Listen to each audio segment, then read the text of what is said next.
রাধে রাধে।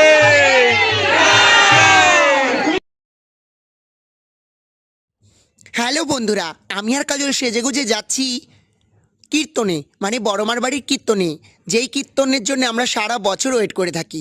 এখানে কিন্তু এই যে বৌদি সবাই কিন্তু চলে এসেছিলো, আর আমরা সবাই মিলে একত্রিত হয়ে একসাথে আড্ডা, গল্প, আনন্দ, কীর্তন শোনা, কীর্তনের নাচা সবটাই কিন্তু আমি করেছি।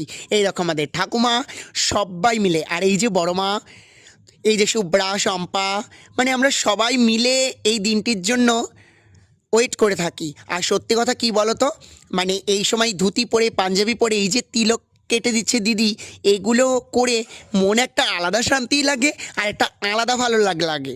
যেমন রেস্টুরেন্ট ঘুরতে যাওয়া আমরা পারি, সেরকম আমরা বৈষ্ণব সেবায় আমরা কীর্তনও করতে পারি, আমরা সবটাই পারি। তো এই দেখো কি সুন্দর তিলক পরিয়ে দিচ্ছিল দিদি আমাকে, যেটা ছাড়া কিন্তু অসম্পূর্ণ বৈষ্ণব সেবা।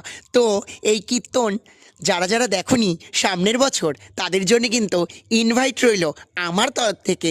আর সত্যি ওই দেখো কাজল পরে নিচ্ছে, কাজলও কিন্তু একটা সুন্দর শাড়ি পরে নিয়েছে। তো আমরা সবাই মিলে কিন্তু মানে আগে থাকতে প্ল্যান করতে থাকি এই কীর্তনের দিন আমরা কি কি করব আর কিভাবে পরিবেশন করব। আমরা কিন্তু সবাই মিলে অনেক লোক, মানে প্রায় ধরো 1000-1200 লোক হয়, সেখানে আমরা কিভাবে পরিবেশন করব, এতগুলো আইটেম কিভাবে খেতে দেবো সেটা ভাবি। দেখো আমাকে ধুতি পরে কেমন লাগছে, তোমরা কিন্তু অবশ্যই কমেন্ট করতে ভুলো না। তিলক পরে ধুতি পরে বেশ কিন্তু লাগছে, সবাই কিন্তু আমাকে বলছিল দারুণ লাগছিল। জানি না তোমাদের কেমন লাগবে। আর এই দেখো সবাই মিলে কীর্তন করছে, আমার কিন্তু দারুণ লাগে।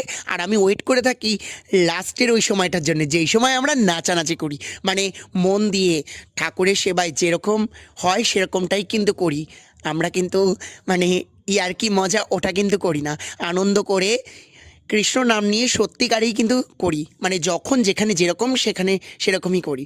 তো সবাই বসেছিল, তো আমরা কিন্তু খুব খুব মজা করেছি। শুভ্রা, শিলা বৌদি সবাই কিন্তু বসেছিল, এই যে চয়নের মা, মানে আমরা সবাই মিলে সবাই। ওই দেখো কী সুন্দর নাচ করছে, এরপরে কিন্তু আমার নাচটা চলে আসবে, তো সেটার জন্য কিন্তু ভিডিওটা স্কিপ করো না আমার নাচ দেখতে হলে। তো আমরা সবাই মিলে খুব আনন্দ করেছি, এই দেখো। আর আমাকে কিন্তু ওইখানে এক দিদা আমাকে তার কৃষ্ণ সাজিয়ে দিয়েছিল, আর আমাদের কৃষ্ণ রাধা হিসাবেই কিন্তু সবাই মালা পরাচ্ছিল। আর সত্যি অসাধারণ লেগেছে, এবারে কীর্তনটা যেন আলাদাই ভালো লেগেছে। আর এই দেখো এই কাকিমা চাকদা দিয়ে এসে দারুণ নাচ করে, একদম সত্যিকারের সুন্দর নাচ করে।